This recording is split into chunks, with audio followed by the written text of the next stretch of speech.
Ang pinaka hindi ko makakalimutan siguro yung disco scene namin. Napaka-memorable sa amin yon dahil di ba sayaw-sayaw kami, gano'n. And then yung pag-exit namin ni Ate B at ni Kakay, ako po ay nadapa.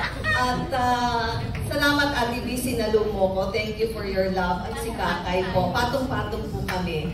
And then, sige, yun lang po. Yun. Pero close-up ko yun, ah. Close-up ko yun. Ending nung exit nyo sa akin. Nung nakita ko kayo magkakayakap kayo sa sahig, puro behind nyo nakita ko.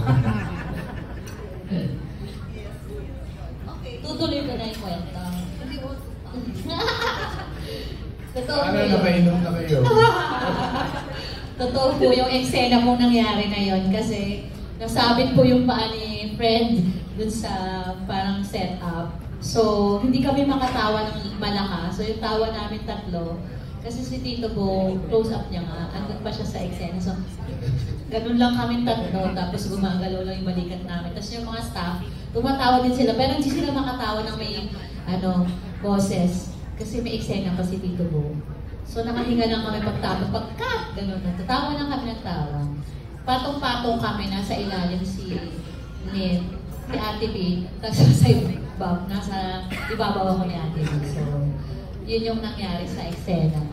Isa yun sa mga unforgettable din. Pati yung highlight sa ating.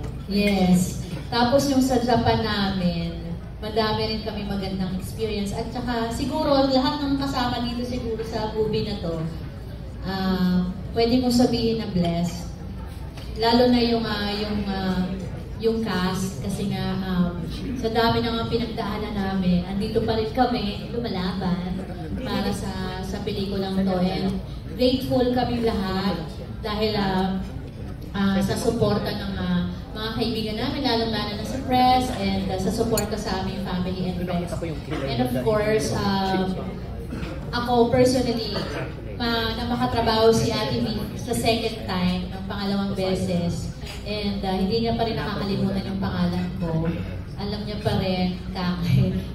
Yeah, I love you, Ate. And si Tito Bo, first time ko siyang makaka-work sa isang movie. And kahit hiwa-hiwalay kami, may Philippine team, may Japan team. Pag nagsama-sama kami, run roll, sa Preston, or kung meron kami mga ganap, parang magkakasama kami nagsushoot ng pelikula. And sobrang nag-bond din yung cast and yung prod.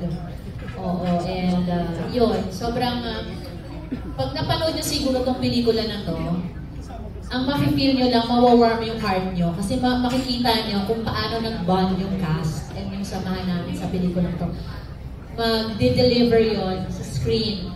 Makikita nyo na, ay, kaya pala ganun. Kasi ang ganda ng bonding nila. Ang dami nag-start na friendship. Oh, pwede na akong umutang kay Lynn kasi nagpalit pa tayo ng mic, friend. Ayun. And grabe ka trabaho yung Vilma Santos and Boyan De Leon. Yung pa-direct na ni Boyan De Leon, tapos makikita ko sila si Tito Boyan nag-dinedirect din si Ate B. Grabe silang dalawa. As in, grabe. At saka, ang sarap ng feeling na kasali ka. Okay yung, may lugar yung opinion mo dun sa production. Kasi, real talk natin, hindi man lahat ng production na sinamahan ko. Meron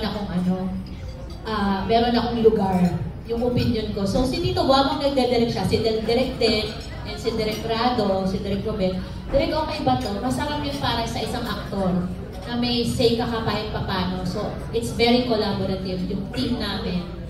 So, ang saya-saya. And ang sarap ka-direct ni Tito Bo. And yun. Sana, magustuhan nyo. And nararamdaman ko na magugustuhan nyo. Mag-I love you kayo sa isa't isa pagkatapos.